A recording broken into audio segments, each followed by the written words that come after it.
우주에서 태양을 가장 안정적으로 관측할 수 있는 명당이 있다는데 혹시 아세요? 태양을 관측하는 위성이 태양 주변을 돌면요, 지구, 태양, 위성에 위치가 되었을 때 그 지구에서는 수신이 닿지 않아서 연락 두절 상태가 된대요. 그럼 이 태양 관측하는 위성이요, 지구 주위를 돌게 되면은 위성, 지구, 태양에 위치가 되어서 지구에 가려진 상태가 되었을 때 태양을 관측하지 못하게 된대요. 그래서 태양을 관측하는 위성은 태양의 영향권 바깥에서 지구와 태양의 중력을 받지도 않고 항상 고정되어서 태양을 관측할 수 있는 지점이 있다는데요. 그 점을 바로 라그랑쥬 점이라고 해요. 이 라그랑쥬 점에서 어떻게 이런 일이 가능할까요? 네, 안녕하세요. 이건 모의고사 5-3 과학지문 해설을 맡은 정민아입니다. 위성은 행성 같은 천체 주변을 공전하고 있는 천체를 가리켜요. 태양계에서는 수성과 금성을 제외한 모든 행성에 위성이 있다는데요. 수성과 금성은 그 행성의 크기가 매우 작아서 중력의 영향이 약하기 때문에 위성이 존재하지 않아요. 하지만 이들과 비슷한 크기의 지구에는 지구 직경의 약 4분의 1 정도가 되는 위성인 달이 있다고 하는데요. 자, 우주 공간에서 천체들 간에 작용하는 중력은 다양한 천체 현상을 유발해요.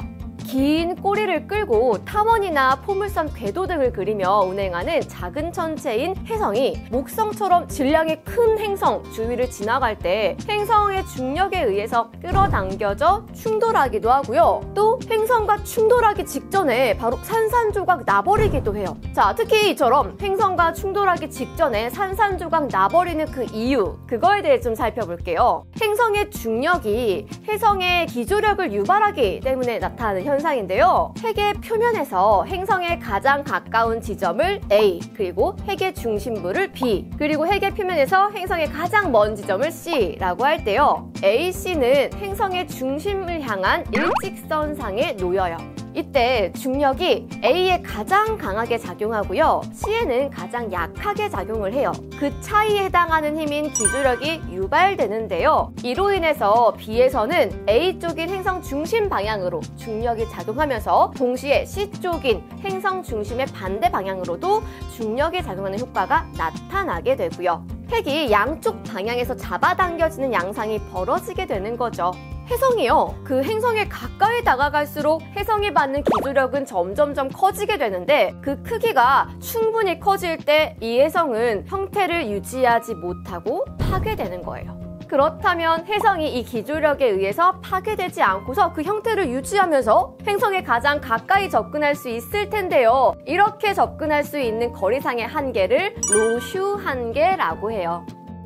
자, 이번에는 쌍성계, 즉 두 별이 서로 인접해서 공전하고 있는 경우에 로슈 한계를 살펴볼게요. 쌍성계는요, 두 별이요, 서로의 중력에 속박되어서 일정한 거리를 유지하면서 서로에 대해서 공전하는 천체예요. 질량이 큰 별을 주성, 작은 별을 반성이라고 해요. 쌍성계가 안정적으로 유지되기 위해서는 이 로슈 한계라는 개념이 중요한데요. 왜냐하면 그 서로가 로슈 한계 안쪽으로 들어가면 기조력에 의해서 파괴되어 버릴 수도 있기 때문이죠. 따라서 서로가 상대의 로슈 한계 바깥쪽에 위치해야 돼요. 자, 이번에는 이 쌍성계 근처로 위성을 한번 쏘아 올려 볼까요? 어느 위치로 쏘아 올려야 그 위성이 안정적일 수 있을까요? 주성 쪽에 치우치면 주성 쪽으로 끌려가서 파괴될 수도 있고요. 반성에 치우치면 반성 쪽으로 끌려가 파괴될 수도 있어요. 여기 이 부분을 로슈엽이라고 하는데요. 주성과 반성 위에 그 각각의 중력이 비교적 강하게 미치는 둥근 공간을 말해요. 이 로슈엽 내부에 위치하는 물체는 해당 로슈엽의 중심에 위치한 별의 중력에 속박되어 해당 별로 끌려가게 돼요. 이때 두 로슈엽은 한 지점에서 접하는데요. 이 지점이 바로 라그랑쥬 점이라는 곳이에요. 여기에 위치한 물체는 주성과 반성으로부터 동일한 크기의 중력을 받아서요, 실질적으로는 아무런 중력을 받지 않는 것과 같은 효과가 발생한다고 해요. 즉 여러 천체로부터 받는 중력들이 평형을 이루어서 실질적으로는 중력의 영향을 받지 않는 지점, 이걸 바로 라그랑쥬 점이라고 하는 거죠. 이 라그랑쥬 점이라는 개념이 우주 개발 등에서 아주 중요하다고 하는데요. 왜 그런지 살펴볼게요.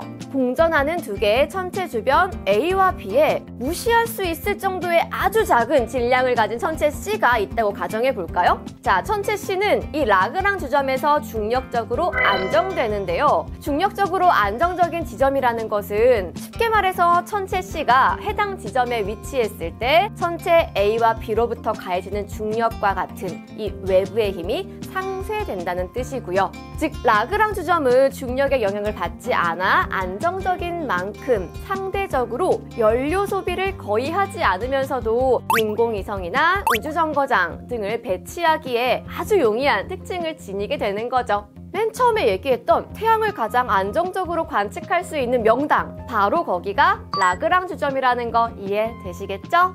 자, 지금까지 천체들 간에 작용하는 중력 지문을 살펴보았습니다. 국어는 이감 아시죠? 도움이 되셨다면 구독과 댓글, 좋아요 부탁드려요.